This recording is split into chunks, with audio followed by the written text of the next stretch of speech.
Hi అండి, welcome to my channel Subhadra's kitchen and vlogs. నేను సుభద్ర. ఈరోజు చికెన్ మజ్బూస్ చూపిస్తున్నానండి. ఈ రైస్ చాలా సాఫ్ట్గా, ఎటువంటి మసాలాలు లేకుండా చాలా బాగుంటుంది. అలాగే పీసులు కూడా క్రిస్పీగా చాలా బాగుంటుందండి. మీరు కూడా ఖచ్చితంగా ఈ కొలతలతో చేసుకోండి. పర్ఫెక్ట్గా మజ్బూస్ రైస్ కుదురుతుంది మీకు. పిల్లలు చాలా ఇష్టంగా తింటారండి. రైస్ అనేది చాలా సాఫ్ట్గా ఉంటుంది. మీరు కన్నా నా ఛానల్ ఫస్ట్ టైం చూస్తున్నట్లయితే please like, share and subscribe my channel. మీరు సబ్స్క్రైబ్ చేసుకోవడం వలన నాకు మరింత ఎంకరేజింగ్గా ఉంటుందండి.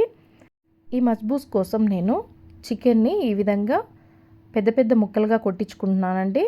150 to 170 గ్రామ్స్ మధ్యలో ఉందండి ఒక్కొక్క పీస్. మొత్తం 1.5 కిలోకి నాకు 11 పీసెస్ వచ్చాయి. ఈ విధంగా కొట్టించుకుంటే మనకు ముక్కలు అనేది చెదరవండి. బాయిల్ చేసుకున్నప్పుడు ఖచ్చితంగా పెద్ద ముక్కలు ఉండాలి. 1.5 కిలో చికెన్కి నేను 1 కిలో రైస్ తీసుకుంటున్నానండి. ఇండియా గేట్ బాస్మతి రైస్ తీసుకుంటున్నాను. ఈ 1 కిలో రైస్ మొత్తం 3.5 గ్లాస్ అయ్యాయండి. ఈ గ్లాస్తో 3.5 గ్లాస్ అయ్యాయి. దీన్ని వాష్ చేసి ఒక హాఫ్ అన్ అవర్ పాటు నానబెట్టి పెట్టుకున్నాను. అలాగే బిర్యానీ మసాలా అంతా తీసుకున్నానండి. బిర్యానీ మసాలా తీసుకున్న తర్వాత ఒక వెడల్పాటి పాత్ర తీసుకొని అందులో ఆయిల్ వేసి ఆయిల్ వేడి చేసుకోవాలండి. పాత్ర అనేది ఖచ్చితంగా వెడల్పుగా ఉండాలండి. పాత్ర వెడల్పుగా ఉండడం వల్ల మనకు రైస్ అనేది చాలా పొడి పొడిలాడుతూ వస్తుందండి. చిన్న పాత్ర తీసుకుంటే రైస్ ముద్దగా వస్తుంది. ఖచ్చితంగా వెడల్పు పాత్ర తీసుకోండి. ఇప్పుడు ఆయిల్ వేడైన తర్వాత బిర్యానీ మసాలా అంతా యాడ్ చేసుకోవాలి.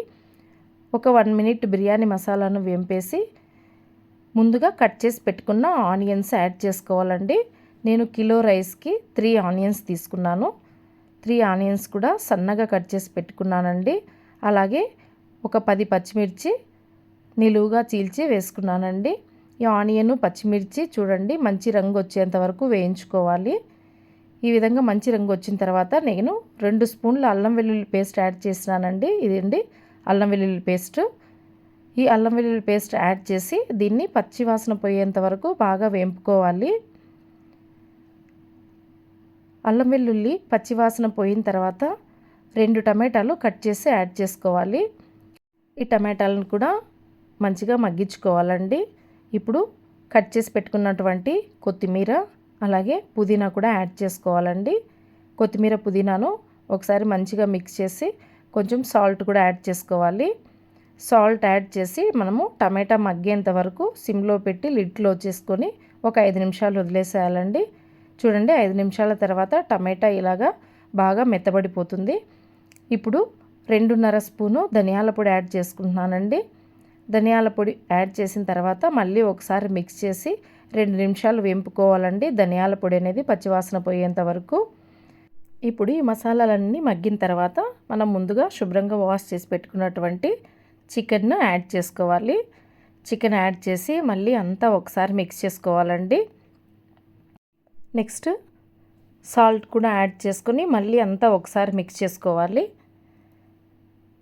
సాల్ట్ యాడ్ చేసి అంతా మిక్స్ చేసి ఇప్పుడు లిడ్ క్లోజ్ చేసి 2 నిమిషాలు సిమ్లో పెట్టుకోవాలండి. ఈ విధంగా సిమ్లో పెట్టుకోవడం వల్ల మనకు ముక్క అనేది కొంచెం మగ్గుతుందండి ఆయిల్లో. ఇప్పుడు ఇందులో నేను 4 గ్లాసుల వాటర్ యాడ్ చేస్తున్నానండి. ఈ వాటర్తోనే మనము రైస్ వండుకుంటామండి. కాబట్టి వాటర్ అనేది కొంచెం తక్కువ యాడ్ చేసుకోండి. కావలిస్తే మళ్ళీ నార్మల్ వాటర్ కూడా యాడ్ చేసుకోవచ్చు. నేను 1 గ్లాస్ బాస్మతి రైస్కి 1.5 గ్లాస్ వాటర్ తీసుకుంటున్నానండి. ఖచ్చితంగా మనం half an hour to 45 minutes basmati rice నానబెడితే పర్ఫెక్ట్ రేషియో అండి ఇది. అన్నము బాగా పొడి పొడిలాడుతూ వస్తుంది.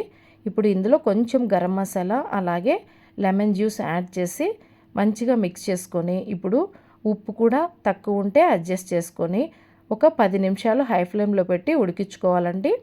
చూడండి 10 నిమిషాల తర్వాత ఈ విధంగా ముక్క అనేది మంచిగా బాయిల్ అయిపోతుందండి. ఇప్పుడు ఈ బాయిల్ అయినటువంటి పీసెస్ అన్నిటినీ సపరేట్ చేసుకోవాలండి. వేరే బౌల్లోకి తీసి పెట్టేసుకోవాలి. అన్ని ముక్కలు కూడా ఇదే విధంగా పక్కకు తీసి పెట్టుకోవాలి. చూడండి ఇప్పుడు ముక్కలు తీసిన తర్వాత ఈ వాటర్ ఉన్నాయి కదా, ఈ వాటర్ని మనము ఫిల్టర్ చేసుకోవాలి. ఈ తొక్కలన్నీ లేకుండా ఫిల్టర్ చేసుకొని ఇప్పుడు ఖచ్చితంగా మెజర్ ప్రకారం తీసుకోవాలండి. నేను ఇక్కడ మొత్తం 5 గ్లాసెస్ తీసుకున్నానండి. 3.5 గ్లాస్ బాస్మతి రైస్కి 5 గ్లాసుల వాటర్ తీసుకున్నానండి. పర్ఫెక్ట్గా సరిపోతుంది. ఒకటికి 1.5 వాటర్ అండి. అంతే. ఇది ఎసరు అనేది బాగా మరిగేంత వరకు ఉడికించుకొని ఇప్పుడు ఈ విధంగా ఎసరు మరిగిన తర్వాత మనం ముందుగా నానబెట్టుకున్నటువంటి బాస్మతి రైస్ని యాడ్ చేసుకోవాలండి. రైస్ యాడ్ చేసి అంతా మళ్ళీ ఒకసారి మిక్స్ చేసుకొని ఒక 5 నిమిషాలు హై ఫ్లేమ్లోనే పెట్టుకోవాలండి. ఈ రైస్ అనేది మళ్ళీ బాయిలింగ్ స్టార్ట్ అవ్వాలి కదా.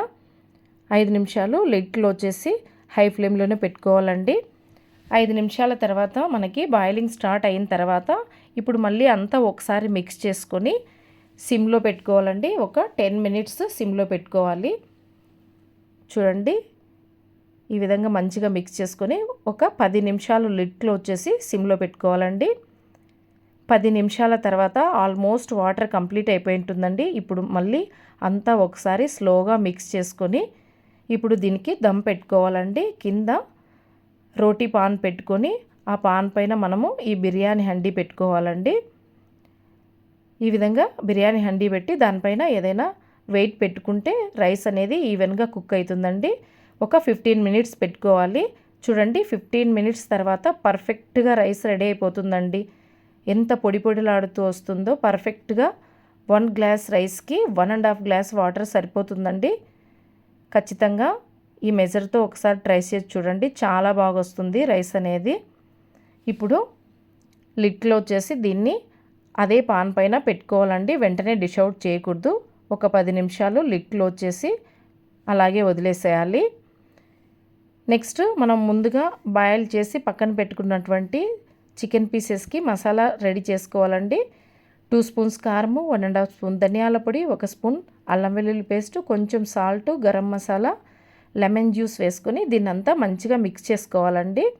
ఇప్పుడు ఈ మసాలాను మనం ముందుగా బాయిల్ చేసుకున్నటువంటి చికెన్ పీసెస్కి అప్లై చేసుకోవాలండి ఈవెన్గా. ఈ విధంగా అన్ని ముక్కలకి కూడా పట్టించుకొని ఇప్పుడు పాన్లో కొంచెం ఆయిల్ తీసుకొని ఆయిల్లో లో ఫ్లేమ్లో వేయించుకోవాలండి. 2 సైడ్లా తిప్పుకుంటూ. ఈ లోపు ఇవి ఫ్రై అయ్యేలోపు దీంట్లోకి గ్రీన్ చట్నీ ప్రిపేర్ చేసుకుందామండి. దీనికోసము కొత్తిమీర, పచ్చిమిర్చి, తెల్లగడ్డలు, కొంచెం ఉప్పు వేసి మిక్సీ చేసుకోవాలండి. చూడండి, ఈ విధంగా మిక్సీ చేసుకోవాలి. అంతే, గ్రీన్ చట్నీ రెడీ అయిపోతుందండి. ఈ రైస్లోకి చాలా బాగుంటుందండి గ్రీన్ చట్నీ కాంబినేషను. నెక్స్ట్ ఈ పీసెస్ అన్నీ ఫ్రై అయిపోయాయండి. ఇప్పుడు వీటిని వేరే ప్లేట్లోకి తీసుకొని మనం ముందుగా వండుకున్నటువంటి రైస్లో పైన పెట్టేసేయాలండి పీసెస్ అన్నీ. అంతే, మనకి మజ్బూస్ రైస్ రెడీ అయిపోయిందండి. దీన్ని డిష్ అవుట్ చేసుకోవడమే. చూడండి, రైస్ ఎంత పొడి పొడిగా వచ్చిందో. చాలా బాగుంటుందండి రైస్ గ్రీన్ చట్నీ కాంబినేషన్తో. ఖచ్చితంగా ఒకసారి ఈ మెజర్తో ట్రై చేయండి, మీకు అందరికీ కూడా నచ్చుతుంది. అలాగే మీరు ట్రై చేస్తే ఎలా వచ్చిందో కూడా ప్లీజ్ కమెంట్ సెక్షన్లో కమెంట్ చేయండి. మీకు నా ఈ వీడియో నచ్చినట్లయితే please like, share and subscribe my channel. Thanks for watching.